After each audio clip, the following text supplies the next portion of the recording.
And welcome into a Friday edition of the Backstage Pass. Of course, we're always powered by our good friends over at the sportsguyspodcast.com, at Being Creative Inc. If you're in the market for a website, check those guys out, creativeinc.com. And we're presented by our good friends over at Tour Guitars. If you want that custom-made guitar, it's still time to get the order in. TourGuitars.us. It's TOIR guitars.us for that custom-made guitar today. Brandon Morrell here in the Backstage Pass, and pleased to welcome on a couple of guys that have that last name Fogarty. Yes, like I said, sons of John Fogarty, as Shane and Tyler of the band Hearty Har join us here on the Backstage Pass presented by Tour Guitars. Guys, what's up? Hey, how's it going? Doing good, man. Well, I always like to start the show, guys, at the top because always fun to learn the background. You guys are no stranger to music. I mentioned Dad John, of course, all the great hits and the great American classical, just great musician he is, and done a lot for the industry. Talk about growing up around that, because a lot of guests say that, music, it's either in the DNA, it's around the family for a long time, or they picked it up late in life and didn't know it was going to be their calling. You guys obviously knew there was something there because it's embedded in you. It's in your DNA. Talk about that, Tyler. I'll start with you on the story of your dad and being around the name just Fogarty. Yeah. So when we were kids, we kind of grew up going on tour with him, up until a point where we couldn't miss out on school and stuff. So I think you just get used to that kind of lifestyle. And when you don't do it, you kind of miss it, being in front of a crowd and seeing people react to music. It kind of just becomes like an infectious thing that you really enjoy. So when we were teenagers, me and Shane started playing guitar and stuff, and our dad, he kind of encouraged us, but not really forced, he wasn't very hands-on. If we asked him a question, he'd tell us, but he kind of tried to stay out of our way, I think, because it's just it's hard to make a living and doing something creative, so he would be supportive, but it was kind of okay, well, if you want to do it, you gotta figure it out, which was cool because he had obviously a lifetime of experience and just a natural passion for it, which we caught growing up, and going on tour. So I mean, yeah, it just felt really really for me and Shane. It's how can we do anything else, really? Once you've seen something like that, it's yeah, you want to do that. Shane, what's your version of that too? Because I'm still, it's pretty similar, but just to know that you're around it, you're exposed to it, and know that it just might be the calling out there to do this professionally, right? Yeah, I mean, I think also the way Tyler said it about him introducing, kind of being hands off about music and learning a guitar, for example, I think he was just trying to let us really fall in love with it on our own, not trying to force that. And I think when you fall in love with music and making music on your own, you want to make your own music after a certain point. And I think that just blossomed and grew in us. And yeah, it was just a really great thing. Now, looking back now, it's yeah, I'm glad we didn't get force fed classical guitar lessons. We probably would have hated that at that age. It probably would have steered us away, maybe. Yeah, I love the album we're going to break down today, play a couple of songs on the audio side of things, which comes out tonight. Radio Astro, which is an upcoming album from the band Hearty Har. But I got to ask you, Tyler, of all the hits he had and everything he had done for music, what's your favorite song that your dad put out? What still today resonates with you? I mean, there's a whole bunch of them. Yeah.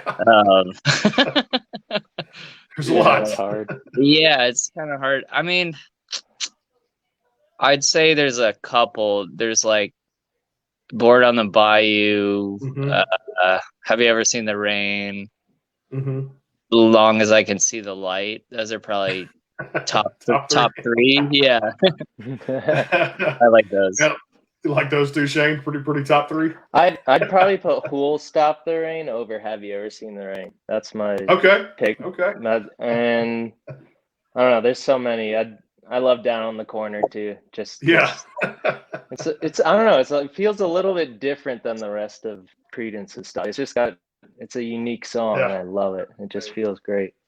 American classics will live on forever, no doubt about it too. Well, let's break down the new single that came out today. We'll ask you about this, Tyler. I know you guys are excited. Of course, Radio Astro is upcoming over the next few weeks here.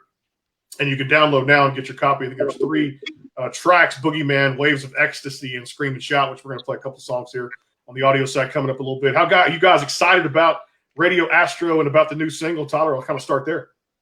Yeah, I mean, this whole album has been a really long time coming, and it's kind of like the beginning for us. Like, we've been in this band for 8 years, but we were a lot younger when we started, and we didn't really have the studio experience. And kind of going into our first experience in a studio like 6 or 7 years ago, we realized that, like, we got to do it on our own. We kind of have to take full control, or else, like, it's not going to turn out the way that we really imagined it, which, it's that kind of delayed things, I would say, 4 years or so. But now it's like we can start kind of with an open road in front of us and feel happy about, like, each step of the way.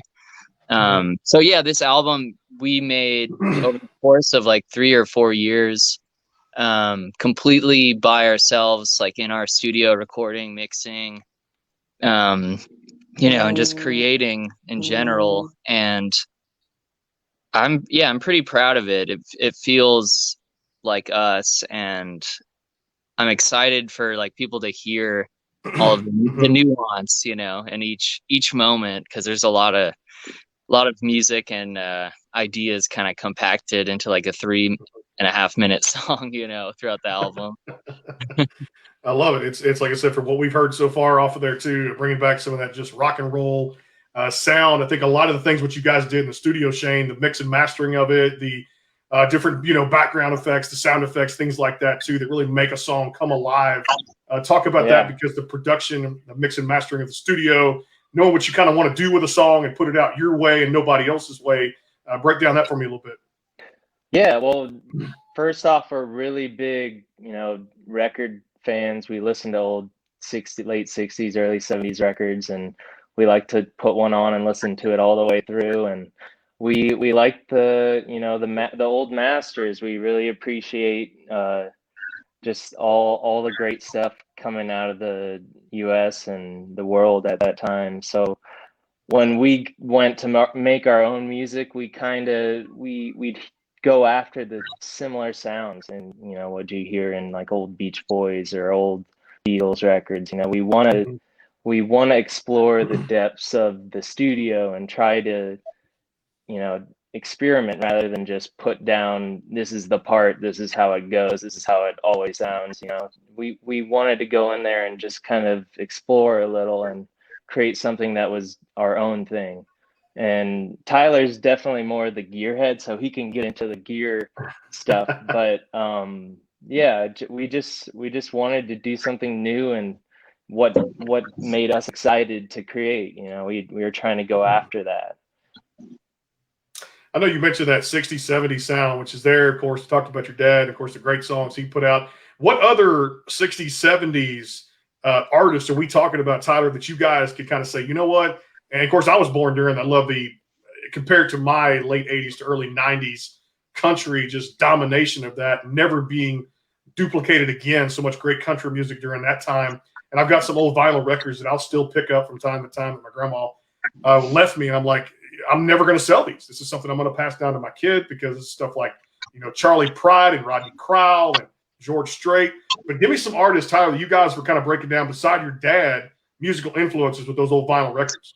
There's a whole bunch. I mean, it's like all the classic bands like Beatles, Stones, Pink Floyd, ELO, and then like some like soul musicians and like all the Stax, Motown, some reggae stuff, Jimmy Cliff, Toots, and like any kind of unknown, like kind of nugget stuff too. There's a lot of kind of obscure stuff in our collection that most, like, music diggers will know, but like the average music person wouldn't.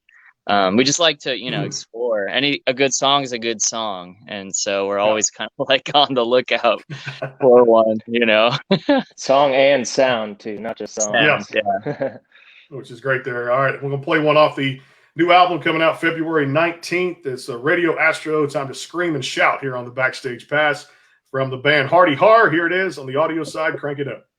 All right, so let's talk about this one because I love the sound. I love the different dimensions. We talked about that a little bit as to what you guys wanted to put together. The perfect record. Again, Hearty Har here on the Backstage Pass presented by Tour Guitars. Radio Astro comes out February 19th. You can pre-order the copy now, of course, HeartyHar.com.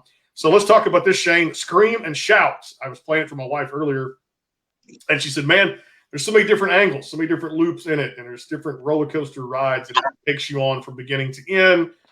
Great harmonies, sound effects, things that you guys were doing with that song. Where'd the idea come from? And was that one that you guys said that this absolutely had to be on this album?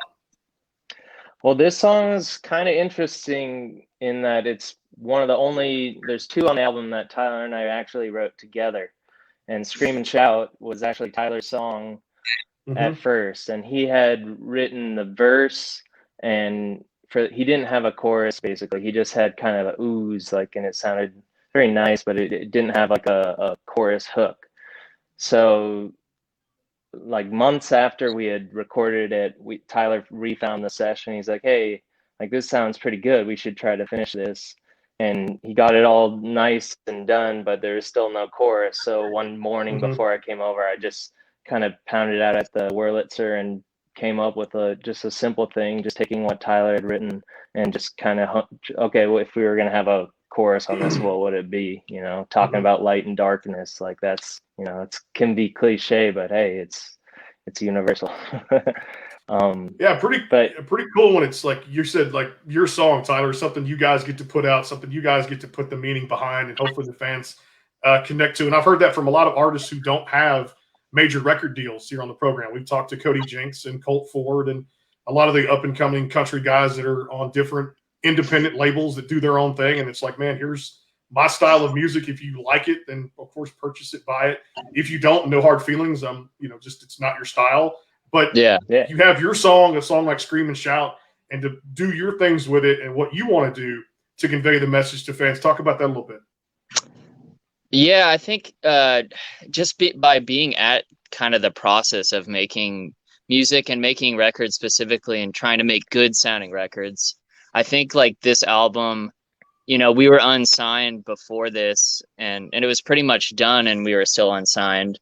But I think in my mind, at least, it was like, okay, let's make an album that has all the kind of wild elements of what we did before, but let's, you know, tighten it up and like make it so that it kind of is like simple, like a pop song, you know, there's not too many loose edges and it's really sharpened, but still have all of like our personality put into it. And I don't know if that's just being like better at what you do or, you know, getting better or not, but I think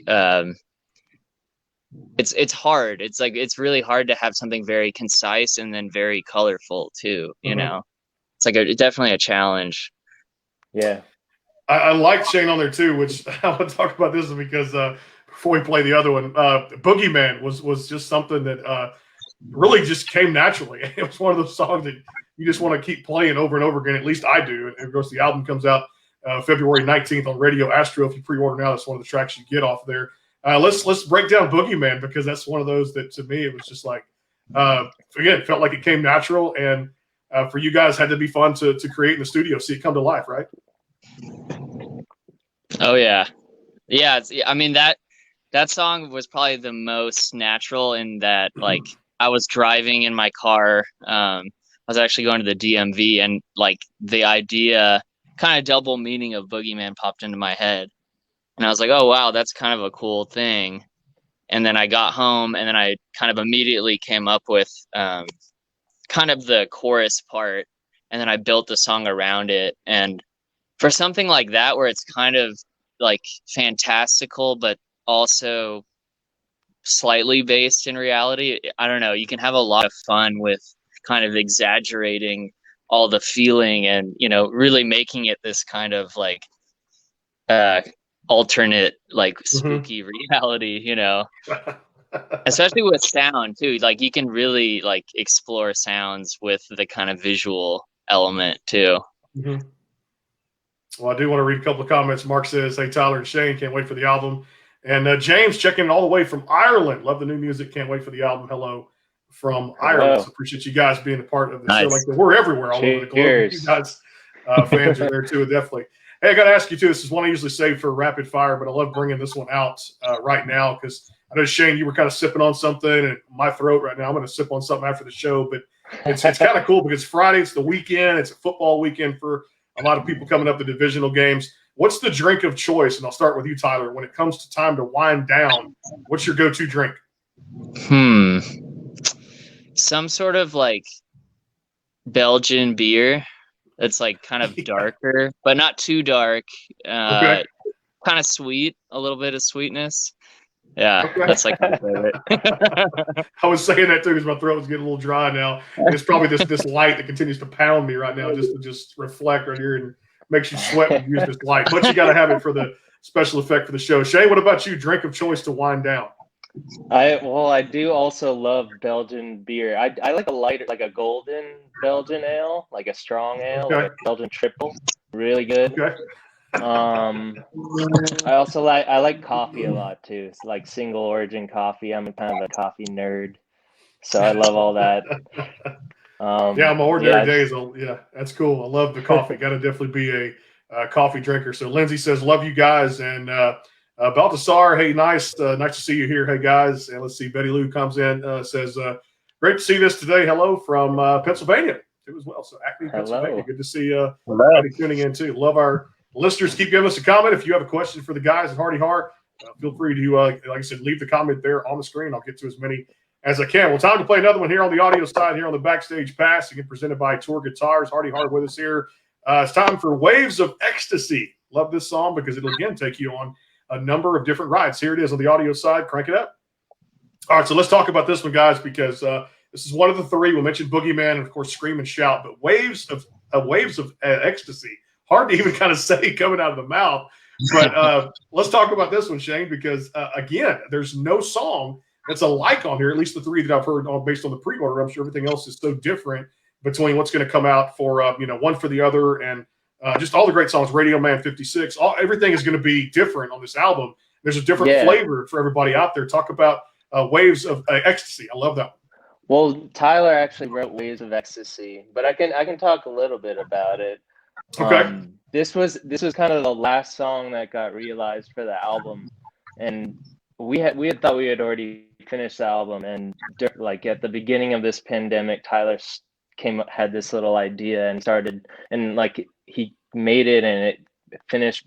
We recorded everything and finished it way faster than everything else we had recorded for the album. It was just kind of like a burst of inspiration, and it was just really fun to work on. It's catchy and it's a feel good song, but I think Tyler can say a little bit more about it.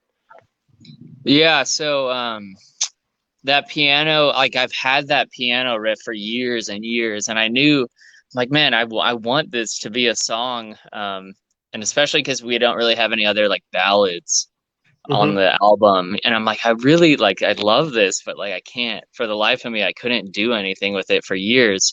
And then the pandemic really hit, and spending a lot of time alone, and then like outside too, and I was thinking like, oh, it would be cool if we could make, because we love like going camping and stuff and being out in nature and like just that whole experience. So I'm like, oh, it'd be cool if we could like make an album, like the next album, or an album where like the instruments are all kind of like parts of like an ecosystem, like in nature, like a wilderness, and I'm like, that'd be so cool. And you could use like synthesizers to kind of have this weird like dichotomy going. And then I started getting lyrics for the song, and I finished it. I'm like, Waves of Ecstasy, and I thought back, I'm like, oh, that's exactly kind of what I was thinking about. I'm like, whoa. And originally we were like, oh yeah, we should save it for like that album, but I think it was too solid to like hold it back. I think that's a good move not to. What I love about this time too, and you guys again have Radio Astro coming out February 19th, so if you pre-order now, get those 3 songs, and definitely get the full album there on that date when it drops there. But what I love about talking to musicians, especially during this time, was they could put out a single one per month to build toward EP or a full length album, or just kind of stay in the loop, doing live streaming and stuff like that, staying engaged with their fans. But I will say this, one thing I've learned being a host and doing a show like this is musicians never rest on their laurels. Just because one thing might come out doesn't mean something else is not in the works, because usually it is.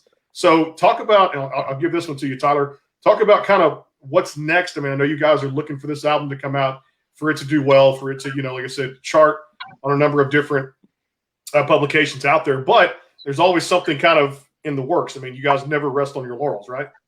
Right. Yeah. I mean, we already have like maybe 6 or 7 songs that are kind of, maybe I think 2 are about finished, and then the rest are still being worked on. We kind of put them on the back burner once we got busy kind of preparing for this album release. But yeah, I mean, it's like my day-to-day life is just, continue to write, continue to record and mix and think about it, and just try to keep the ball rolling. Maybe we'll be able to do that Wilderness album. I don't know. That might take a little more time, but we'll see.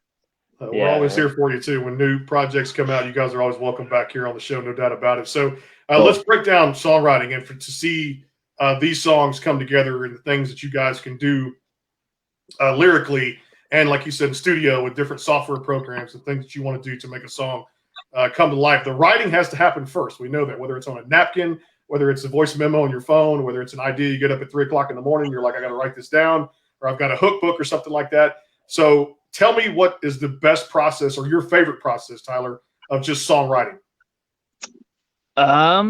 Let's see. It's usually just like you're improvising on an instrument. And I think the more instruments you have, the more diverse your songs could be, because it kind of challenges you to not always pick up a guitar or pick up or sit down at a piano. So I think it's like you're kind of fooling around, and then you hear a melody, and then it like touches you. You're like, oh, that's cool. Like, okay, let me think on that for a second. And then you kind of are just like attuning yourself. You're like, okay, what else is coming from, the ether? And that's kind of like why the name Radio Astro came about. It's like the whole process is just like, listening from wherever or whoever is like sending out the signal, for me to transmit to somebody else. And when, it takes a lot of work really to take that into something. But it's really like, if you do find something good, just don't give up on it. Just keep going for it, And see it come to life. And Shane, I guess you probably could echo those sentiments when it comes to just the art and craft of songwriting the way it is, right? Yeah. I mean, inspiration comes from everywhere. It can happen when you're just driving in the car, or when you're having a dream, or watering your garden, whatever. And yeah, most of the time voice memos comes in handy, and it's really great. I got like hundreds of voice memos, little ideas, and some of them are horrible, but some of them have little bits of gems in there, and you can make that into something. And I do that a lot. That's basically how I write. I take little clips of things that I recorded down, and then do more on top of it. I love it too. Well, again, it's going to be an album. If you don't already have a pre-order copy, man, I tell you, like I said, just jamming out to my wife with it earlier, with those 3 songs that we broke down and talked about here on the program today. Radio Astro, February 19th. Of course, you can also visit heartyhar.com for more information. And hopefully we get a chance to see you guys on a tour. Yes, I said tour. Once we get things back to normal from this pandemic sometime in the fall. And like I said, in and around different parts of the country as we travel with the show. And you guys are in our area, we'd love to come out and see you there and do some coverage on live concerts, as we've done for many artists here on the program. So, Tyler, have a little fun. And we'll do this too, Shane, with a little rapid fire. I already asked you one question about the drinks. It just kind of came early. But let's start with this one. If you guys could compare yourself, and I'll start with you, Tyler, to an animal out there that has the same musical characteristics as you guys, or just any characteristics for that matter, what animal are you comparing yourself to, Tyler? Maybe a shrimp. You've never gotten that before. Why a shrimp? The pistol shrimp or whatever. Looks small, but it packs a punch. It packs a punch. I like that. Good way to put that. Shay, what about you? That's really hard. I don't know. Maybe some kind of like eagle, like a Okay. some crazy eagle. Yeah. The soaring, the flying, the claws, the Yeah. tenacity, I guess you could say. Or like a peregrine falcon or something. I don't know. Okay. Not afraid to go after its prey or something like that. For me, it'd be a shark, I guess, because I'm just that being hungry and always wanting to have the show on top and interview the best artists in music like yourself. And I'm always hungry for the next adventure for the show, which is great out there. All right. So what's been the binge watching program of choice, Shane, during this quarantine time? What have you been into? Ooh, a lot of different stuff. Let's see, one of the better ones. I really liked, it's kind of intense at times with the Ozarks. I don't know if you heard Ozark or something. It's really good. Mm-hmm. What else did I watch? Vikings. If you've ever seen that show. Really like Vikings. So yeah, I've been watching that. For me, it's been, I'll go to you, Tyler, after this. For me, it's been the not remake, the continuation of Cobra Kai. What was the Karate Kid? I started getting into that. Okay, yeah. Cool, on the Netflix, and already finished the season 3, and then I got into one called, which I assume was based on a true story, Outer Banks, which was on Netflix too as well. So I've watched a lot of it, and then recently, The Queen's Gambit was a great show to watch. Yeah, that was a good show. That was really good. What about you, Tyler? What you been into? There's this show called Hamilton's Pharmacopoeia. It's like on Vice. It's this like chemist guy, and he goes and like kind of researches like different like psychoactive drugs, and like he has a very bizarre sense of humor that's like, I don't know, it's really good and it's really funny. Also Vikings is really great. And yeah, Queen's Gambit was awesome too. And that's, yeah, I don't watch too much TV, but those are cool. Mandalorian too. I forgot to say that. Yeah, that one. That's been a tough one too. I like Star Wars, so yeah. Mandalorian. Always a fun one to get into. We got a little question here from the audience. So Baltasar says, and you guys, either one of you guys can take this one. What's your first reaction when you hear a melody? What instrument do you pick up first to fix that idea? How do you go on before you share it with the band? So a little combination of both there. Ooh. I usually start on piano because it's easier to figure out the notes at first, but not always. Yeah, I would say like the Wurlitzer, because it's kind of like easier to do, like figure out what chords kind of work with the melody on a piano versus a guitar. But sometimes, you pick up a guitar and it's just the chord progression kind of becomes the riff, and then you write a melody on top of that.